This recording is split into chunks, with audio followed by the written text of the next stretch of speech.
Ya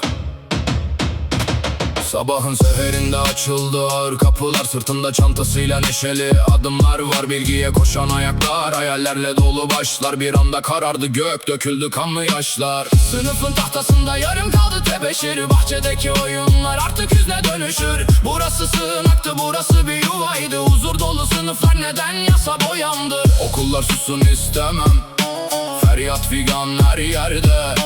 Güvenli bir gelecek bekliyoruz bu yerde.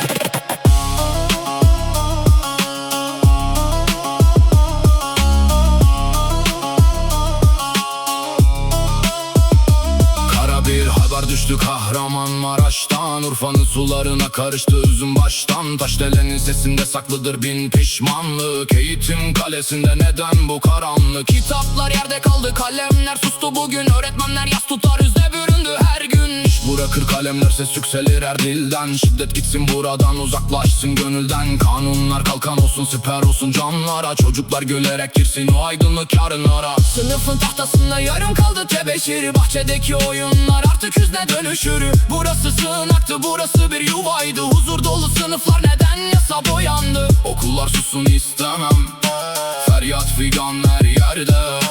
Güvenli bir gelecek bekliyoruz bu yerde. Bir daha solmasın fidanlar bu bahçelerde. Güven gelsin, can gelsin o ıssız sınıflar. Yazan Ahmet Kan.